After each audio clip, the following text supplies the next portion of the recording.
Hey everybody, welcome back to the channel. Today, join me on this dreary, dismal Sunday afternoon where I had nothing to do, so I've decided to go back to the Dundee Museum of Transport to check out their latest exhibit, 70 Years of Ford. Last time I was here, it was a JDM exhibit, so let's go inside and see what the latest display has to offer. Here we go, this is what we want to see when you first walk into a Ford exhibit. The Ford Sierra RS Cosworth. This is a 1986 model on a D-Reg. It's a 2-litre double overhead valve inline-4 turbocharged engine, producing approximately 204 brake horsepower at the time for the road. There's also the race-going version, which had 500 brake horsepower. It is a 5-speed manual gearbox, a 0 to 60 time of 6.5 seconds with a top speed of 150 miles per hour. These are the very definition of fast Fords.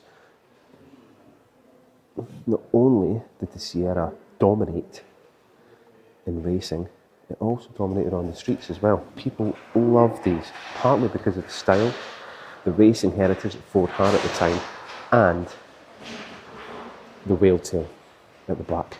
Everybody loves the whale tail. By 1983, Ford had realised it was no longer a contender in touring car racing. Group A racing, which had been introduced in 1982, had been dominated by BMW, Rover and Volvo. This began a project to create a new turbocharged Ford competitor. Ford once again worked with Cosworth Engineering to create a high-performance engine. A deal was reached where Cosworth would produce the required 5,000 road-going engines to compete in Group A, but they had to have a minimum of 204 brake horsepower, and Ford had to buy an additional 10,000 road version engines. The Sierra RS 500, released in 1987, dominated the racing scene and forever changed Group A.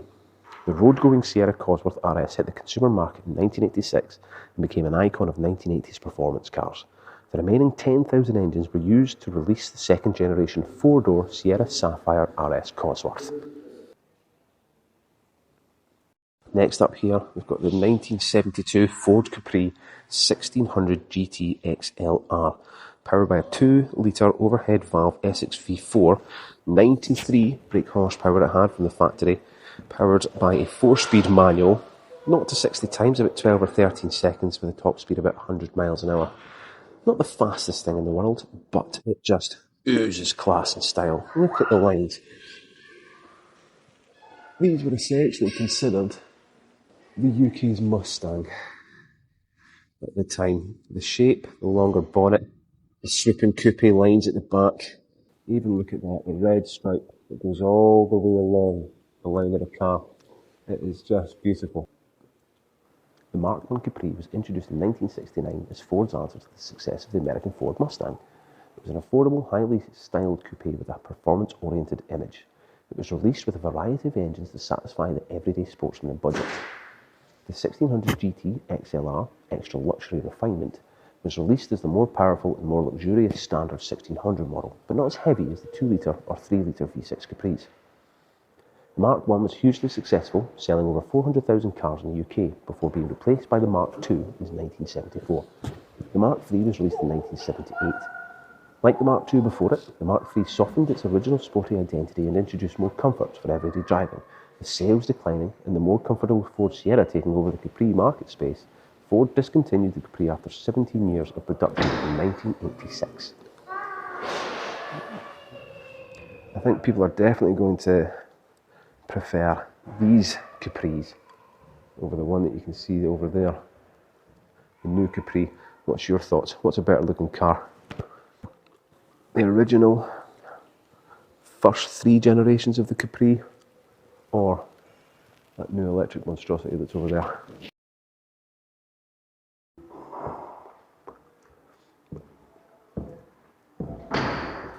Here we've got a 1967 Ford Corsair V4 2000E from the 1960s. 2-litre overhead valve Essex V4, similar to what is in the Capri there. 93 brake horsepower, 4-speed manual. In fact, everything about it from a stats perspective is exactly the same as the Capri.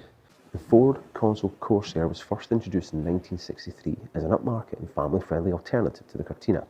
Its bold style and comfort appealed to the growing wealth of the 1960s middle-class family. The first generation of Corsairs had a mixed reception. It was more expensive than the popular Cortina and did not offer enough power or refinement to justify the higher price. In 1965, a larger V4 model was released, but it was notoriously rough. The luxury version of the V4, the 2000E, which we have here, E standing for executive, was released in 1967. It featured an upgraded interior trim and a walnut veneer dashboard. The 2000E was designed as a more affordable and more powerful alternative to the Rover P6 and the Triumph 2000. Ford had hoped it would dominate the upmarket yet affordable, powerful and sleek yet family-friendly market. However, it was only a moderate success and was quickly discontinued and replaced by the Cortina Mark III. It's a shame too, because it was a very nice car. Here we have the 1953 Ford Prefect E493A from the 1950s. It's a 1.2 litre inline-4 side valve that gives 30.1 brake horsepower, has a 3-speed manual gearbox, and 0 to 50 miles an hour takes a staggering 22.8 seconds, with a top speed of 62 miles per hour. People were flying in the 50s. The Ford Prefect E93A was the first Ford designed in the UK market. Previous Fords had been designed at Ford headquarters in Dearborn, Michigan, and assembled in the Dagenham, Essex factory. The E93A was released in 1938 as a small family 4-door car and more upmarket than the 2-door Ford Anglia.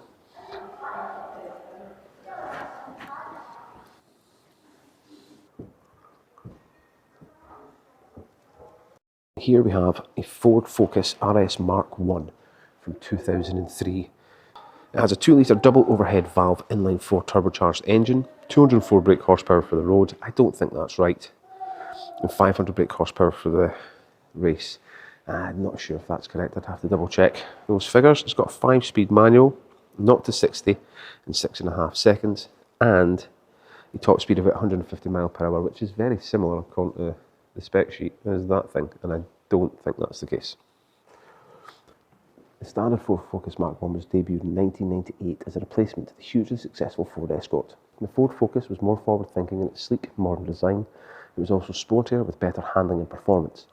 Though sportier, it also retained a practicality, making it appealing to a wide variety of drivers. The Ford Focus RS launched in October 2022 as a high-performance version of the Mark I.